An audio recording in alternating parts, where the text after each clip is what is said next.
Hi, it's not Thursday. But it's thoughtful. I have something to share with all of you about the confirmation bias, which seems super nerdy, but it's the anniversary of the Challenger explosion, the first space shuttle catastrophe. And it happened in my lifetime, and maybe it happened in yours. But I would love for you to just stick with me and follow me to the end of the thought, because it's really big about how we interact with ourselves and with each other about information.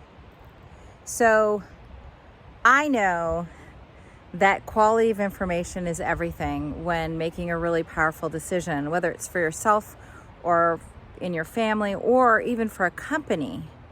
That quality of information tells us that we're sound in our thinking, that we're on the right track. And there's this bias called the confirmation bias, where we look for information that confirms our thinking. And it's a natural thing. We've talked about this before, about cognitive biases and how they're glitches to this great system that our brain has called heuristics that filter all of this information that comes at us every second to conserve energy, to be more effective, for our brains to maximize their energy and their thinking. But sometimes these things can be misfiled. And one bias out there is called confirmation bias. So we look for information that confirms what we already think, or what we already think we know is true. And this can throw decisions completely off whack. So you look at Challenger. Tragically, it's the anniversary of the Challenger explosion. I was in college at the time in the health center, and it came on the TV. And my husband was getting his eyes dilated. Like, we remember it the way people remember 9/11, right? Where were you? Or people before us who remember World War II and Pearl Harbor. And it's these big, huge, salient moments that anchor in us that we remember and trigger us to think. And for me, because I'm such a decision nerd, it triggers me to think about the confirmation bias. So here you have a situation where it's been exceptionally cold, and these seals in the rocket, the temperature got too low and created cracks, and that's what created the opportunity for the explosion to happen. And people lost their lives. I can just about guarantee you there were people on the ground saying, this is a bad idea. But so often we have things pulling us out of good decision making. Maybe it's urgency, like we can't cancel this. Like this, canceling a launch is a big deal.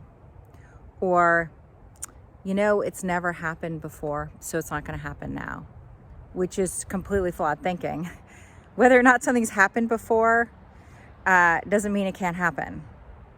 So that's not legitimate. But the people surrounding the decision makers, or the decision makers themselves, are looking for information that confirms their thinking. We've never crashed before. Like, people who will say, yeah, this is a good idea, don't cancel the launch. Think about what that will do to your career, right? There's all these things at play when you have these brilliant scientists who are saying this is a bad idea. And did they learn what was going on culturally that caused this confirmation bias? No, they did not, actually, because then later you had Columbia. And I know the woman who did the assessment on whether or not it was, like, what the black swan risks were in that situation. The number one was a piece of ice coming off the tanks, damaging tile. And she said, hold the launch. I can't imagine what it would be like to be in her position, because people were telling them to hold the launch. They knew that this was a possibility, and the answer was, well, it's never happened before. We can't cancel the launch. All these other people are saying that we should just go ahead and launch. It's just such a low probability. And what happened? We lost Columbia. We see it in Chernobyl. Chernobyl exploded in a reactor that should never explode. But the people there said that it's not possible that it exploded. Even after it exploded, People died going to look to see if it had exploded because it was impossible that it exploded. Even with all of that visual evidence that Chernobyl had exploded, people still didn't believe it had exploded. So, my goodness, if you're in leadership, if you're a human being, look for the information that challenges what you think. Something happens in this world, I'm pretty middle of the road, like politically, all that. I'm pretty middle of the road. Sometimes I go one side or the other, right? And for me, when something big happens in this country, I watch CNN, MSNBC, I watch Fox News. I even watch PBS NewsHour.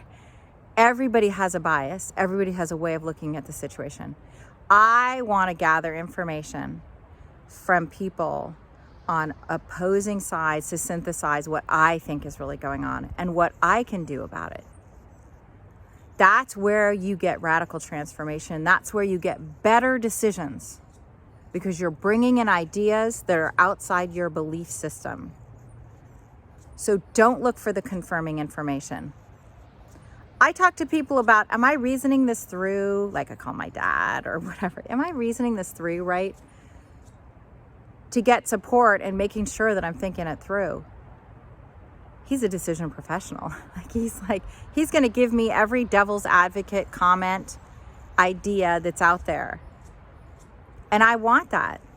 I want that because that gives me a better decision. I get more of what I want out of a decision if I think it through and look for information that contradicts my beliefs. But I make sure it's quality information. Is it the scientists? Is it the lab tests? Is it the specialists? Is it whatever it is? Lean into that. Lean into it. Get outside your comfort zone. Get thinking about different possibilities. Because then, potentially, you could avoid a Challenger explosion. Or Columbia. Or Chernobyl. Those are just big, huge events. But what does that mean in your life? To you, your family, what you're getting out of every day. So look for the information that contradicts your beliefs. And if you need somebody to help you, call me. I can give you all sorts of outside the box ideas. That's what I do. I'm an expert at it. I hope this supports you. I know it's an 8-minute video, but I had something big to say to you. So have a great day. Bye.